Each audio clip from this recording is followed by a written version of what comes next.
여기를 그리워하고 이곳으로 돌아오려고 애를 쓰지만 누군가는 또 여기에서 도망치려고 길을 쓰는 사람이 있습니다.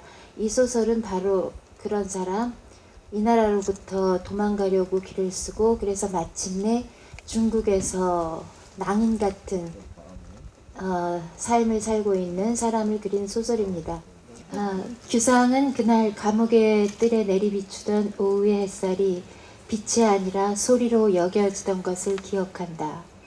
침묵보다 더 낮고 저교보다 더 깊은 감옥 안에 있는 모든 것이 마치 깊은 우물 속 숨죽인 소리 같았다.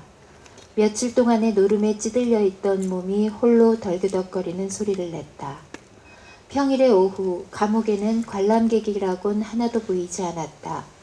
여자 안내원은 어두운 복도를 지나 문득 빛이 스며드는 층계를 걸어내려가 건물과 건물 사이의 연결 통로를 걸었다.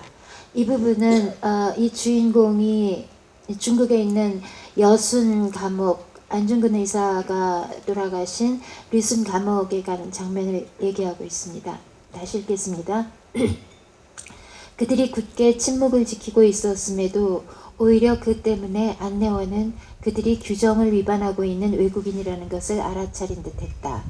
안내원도 그들에게 말을 건넨다거나 무언가를 설명하려고 들지 않았다. 고요는 완강했다. 바닥이 철창으로 되어 있어 1층과 2층이 한눈에 보이도록 되어 있는 옥사의 복도에서는 보이는 것이라곤 아래 위로, 앞으로 뒤로 간방뿐이었다. 단방은 비어 있었고 어두웠고 조용했다. 안내원은 정해진 순서대로 옥사에서 고문실로 그리고 사형실로 걸음을 옮겨갔다. 오래전에 쓰였던 형틀이 그대로 놓여있는 고문실은 눈이 아프도록 어두웠으나 교수대가 설치되어 있는 사형실은 창마다 햇살이 스며들어왔다. 교수대도 교수대였지만 그 밑바닥에 문처럼 생긴 구조물이 섬뜩했다.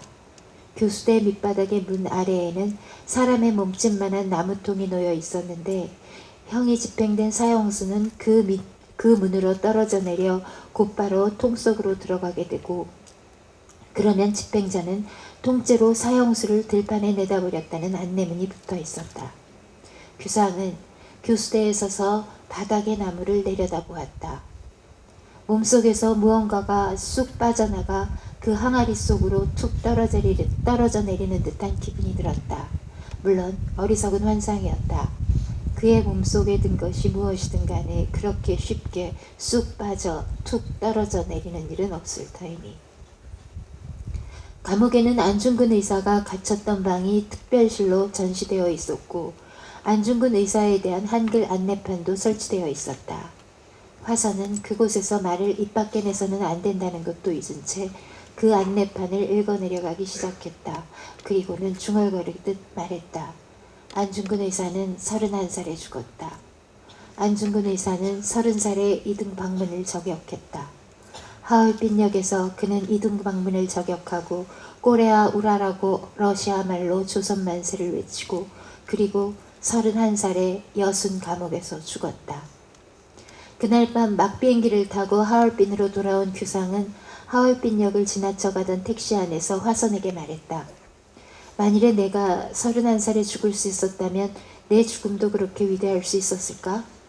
그의 어깨에 얼굴을 기대고 잠에 빠져있는 듯하던 화선은 눈도 뜨지 않은 것 같고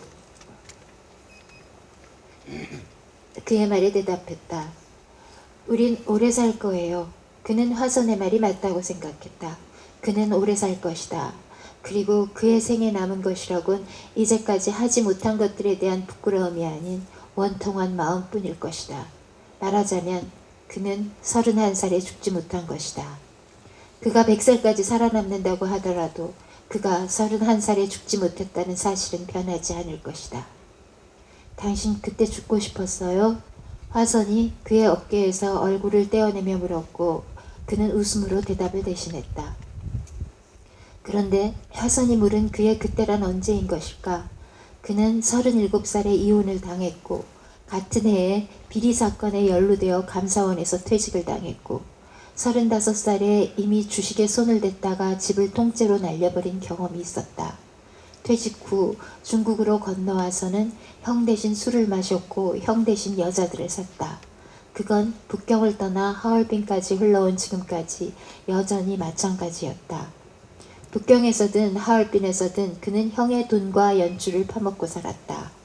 그가 화선을 처음 만난 것이 하얼빈에서였으니 그녀는 그의 한국에서의 삶이 어떠했는지 전혀 알지 못했다. 그녀가 알고 있는 것은 단지 그의 이력서일 뿐이었다. 그러니 그녀가 묻는 그때란 언제인가? 31살의 어느 날. 그는 어쩌면 20대에 죽어간 그의 친구들을 잠깐 생각했는지도 모른다. 스스로 몸에 불을 붙여 죽었든, 교통사고로 죽었든, 고문을 당해 죽었든, 시련의 상처 때문에 자살을 했든, 죽어간 자들은 어떻든 그와 함께 30대를 맞지 않은 것이다. 그는 이미 그때 생각했었을 것이다. 나는 아마도 아주 오래 살 것이라고. 화선은 어땠을까? 화선 역시 31살이 훨씬 지나도록 살다가 생의 끝을 맞았다. 그녀의 생은 어느 순간 어느 정점에서 위대했었을까? 그녀를 처음 만났을 때 그녀는 자신을 이혼녀라고 했고 그의 초등학교에 입학하는 아이를 남편한테 줘버리고 자기는 무작정 중국으로 와버렸다고 했다. 그가 형의 돈과 연주를 파먹으며 무의도식하고 사는 것과는 달리 화선은 중국어를 배우러 하루 결석도 없이 학교에 나가고 정보를 모으고 물가를 조사했다. 매순간이 치열하고 매순간이 숨가빴던 그녀. 그랬음에도 그녀는 그와 달라 보이지 않았다. 그들은 삶의 물결이 밀어낸 생의 가장자리에서 만난 사람들 같았다. 그가 밤새워 술을 마시고 포커를 치고 귀가를 하는 새벽이면 홀로 잠들어 있는 화선의 침대 옆 잿더리에는 담배꽁초가 쌓이다 못해 넘쳐나 있었다. 아이가 보고 싶어요. 너무 보고 싶어요. 그가 침대에 누우면 잠에서 깨어난 그녀는 그렇게 중얼거리며 울기 시작했다. 그는 그런 그녀를 안아주지 못했고 그녀가 울고 있는 동안 등을 돌려놓은 채 헐렁한 바지 속에 손을 넣고는 자신도 모르는 사이에 잠에 빠져들곤 했을 뿐이었다. 감사합니다.